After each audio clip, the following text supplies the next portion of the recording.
Yes, salut tout le monde, c'est Gumpy. On se retrouve aujourd'hui pour une vidéo présentation de petits matériels d'Airsoft pour faire suite à la vidéo sur l'Urban Sniper que j'avais déjà sorti. Donc cette fois-ci du petit matériel dont j'ai fait l'acquisition pour l'Airsoft avant de commencer. Sécurité et design, on va dire, pour l'Airsoft. Alors on va commencer tout de suite avec ceci. Désolé pour la qualité de la vidéo, je fais encore avec la webcam pour l'instant, mais c'est pas super. Alors, première chose, qu'est-ce que c'est que ça? C'est ça. C'est un masque pour se protéger. La mâchoire, le menton et les dents, surtout les dents en Airsoft. Sécurité avant tout. Et avant de commencer l'Airsoft, j'ai choisi de prendre quelque chose de très dur. Peut-être je le garderai pas, mais pour commencer, j'aurai au moins ça, de très dur, qui protège bien, avec une grosse sangle, une grosse lanière qui tient bien la tête, qui permet d'être d'être à l'aise et de l'avoir, d'avoir le masque sur soi sans qu'il bouge de trop. Donc voilà, un petit masque pour se protéger le visage et accessoirement la mâchoire, puisque ça fait mal une bille prise sur l'os. Voilà. Deuxième petite chose, des gants.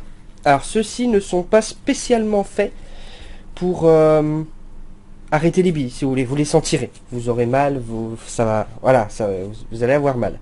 Ils sont là pour éviter, pour faire un supplément sur les articulations en fait. En plus, ils sont en camou. Ils ont aussi la particularité d'avoir, je vais essayer de vous montrer, un grip, ici, qui permet d'avoir une bonne prise en main. Et honnêtement, pour faire une simple protection, je vais vous montrer, moi ils sont à ma taille pile poil, ceux-ci.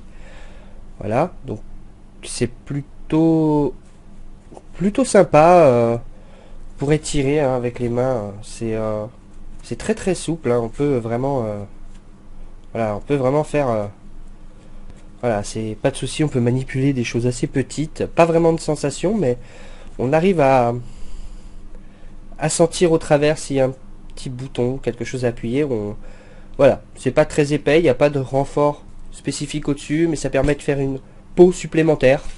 Et voilà, je trouve que ça peut être sympa en été, ils sont pas trop épais, c'est des gants sympathiques, une petite paire de gants, donc je rappelle, les liens seront dans la description. Voilà. Alors, ensuite, là je n'ai pas fait l'acquisition, je l'ai eu en cadeau pour la pêche. Donc, pour l'été, pour éviter d'avoir un casque forcément. La petite casquette en camou. Voilà. Tout simplement. Parce que ça peut être super pratique d'avoir juste une casquette pour se protéger le haut du crâne. Vous pouvez mettre des lunettes quand même en dessous, vous pouvez mettre le masque et poser la casquette par dessus, vous êtes protégé, il n'y a que quelques zones apparentes.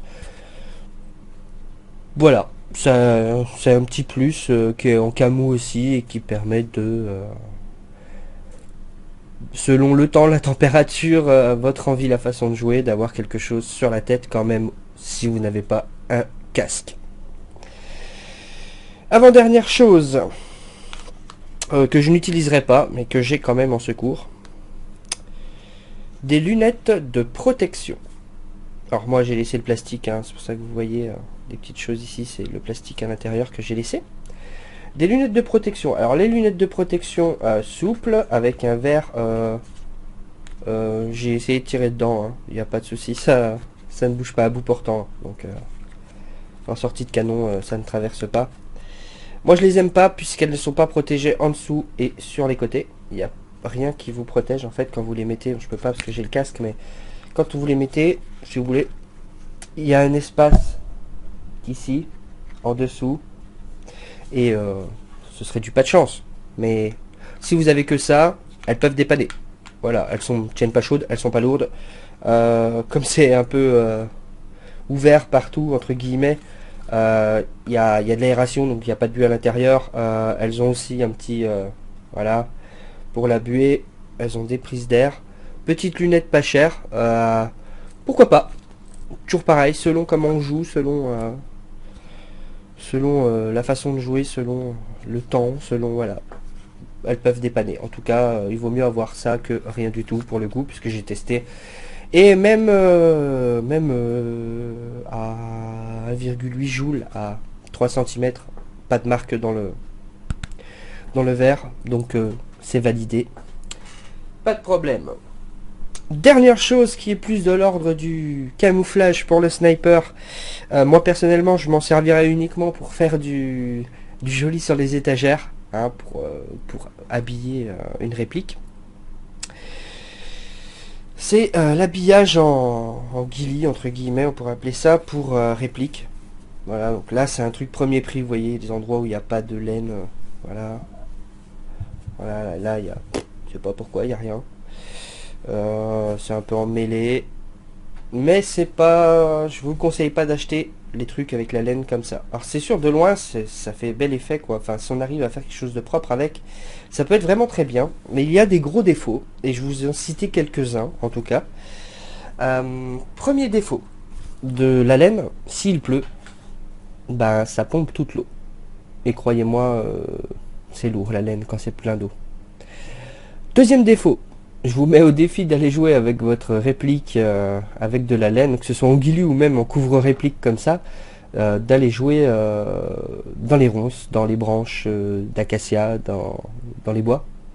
Vous allez ramener 30 kg de ronces, de branches mortes, ça va s'accrocher dans la laine, vous allez juste le jeter en fait, tout simplement. C'est vraiment fait, moi je pense, pour la déco à la maison, parce que ça vaut vraiment pas le coup du tout, du tout. Du tout. Donc n'achetez pas ça. Si vous le recevez en cadeau, c'est bien pour faire une petite déco sur une réplique qui est suspendue au-dessus d'une armoire, d'une étagère.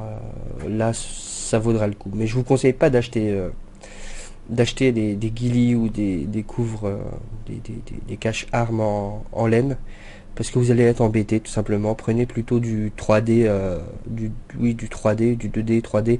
Mais 3D, vous savez, c'est plus en plastique avec des formes de feuilles. Comme des feuilles, vous voyez, des feuilles, un feuillage. C'est beaucoup plus cher, mais pas de risque d'emmêlage. Puis vous allez vous arracher de temps en temps une feuille, mais rien de grave. Vous n'allez pas tirer comme un con avec des ronces accrochées dessus. Beaucoup plus cool, en tout cas, pour ce que je pense, et je pense que beaucoup de monde sera d'accord avec moi. Donc voilà, j'en ai terminé avec la présentation du matériel que j'ai pu acquérir récemment, on va dire. Pour l'instant, donc j'ai uniquement ça, et je rappelle que je ne joue toujours pas, je ne fais partie d'aucun club. Je me renseigne, je m'équipe, et une fois que je serai équipé, j'envisagerai de partir en association, de monter ma propre association. Voilà, on verra ce qui se passera par la suite. Mais voilà, pour l'instant, j'ai déjà le minimum de matériel. On fait avec ses moyens. Ça peut prouver à certaines personnes que l'airsoft, on n'est pas obligé d'être milliardaire pour se procurer du matériel. Il existe des façons d'acquérir du matériel pour le petit matériel assez simple, pour des prix qui sont vraiment bas. Donc voilà. Donc j'espère que cette vidéo vous aura plu. Dans la description, il y aura les liens vers les articles que j'ai pu acquérir, hein, que je vous ai présentés. Vous verrez, c'est pas cher. C'est pas une vidéo sponsorisée parce que quasiment tous, sauf la casquette peut-être, seront sur le même site. C'est vraiment parce que je l'ai acheté là. Voilà, tout simplement. Donc bah merci d'avoir regardé cette vidéo, j'espère qu'elle vous aura plu. N'hésitez pas à laisser un like, à partager la vidéo et à vous abonner si c'est pas encore fait. Et je vous dis à la prochaine vidéo. Ciao, bye bye.